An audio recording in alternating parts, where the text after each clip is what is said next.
BJJ belt levels are about learning and about knowledge, about understanding of the technique.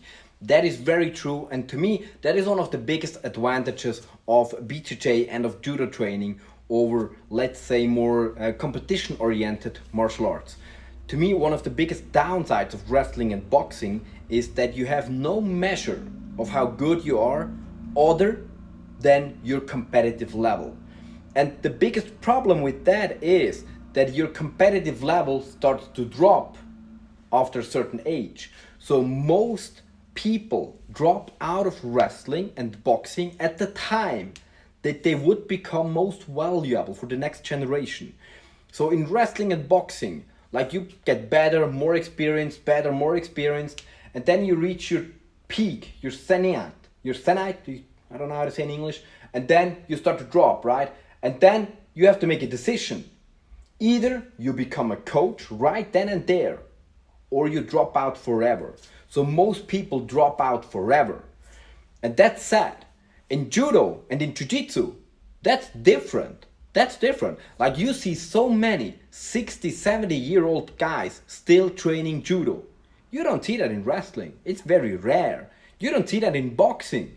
It's incredibly rare to see even 40, 50-year-old boxers who were competitive in their youth still being in the game. You know, they just drop out of it and then stop boxing forever. Because if you go to a boxing club or a wrestling club, it's only competition. And if you're weaker, you're just weaker. You have nothing to show for. But yeah, I have something to show for. And even when I'm old and gray and like broken and I couldn't even do randori, I put on my black belt and people are like, oh wow, he's trained for a long time, and they listen. And you have that kind of status. And people talk about it like it's a bad thing, but it's a good thing actually. It's a good thing that we in our culture honor the elders, and we need to bring that culture into the martial arts school. Because even like in my school, I have people that are very competitive, that are high-level fighters, and I have others that are not as competitive. They are maybe not as physically strong, maybe not as aggressive, maybe not mentally as competitive, yet they are technically very valuable. With their technique, with their understanding, with their pedagogic, they can help the younger.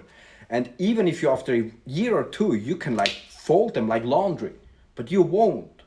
Because he's the more experienced guy and he helps you. And he will start to teach.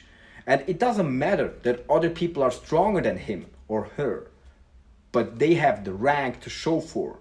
And that is so valuable in jiu-jitsu, in judo, in wrestling. And that's why I also rank people in MMA, in boxing, in kickboxing, because it makes sense.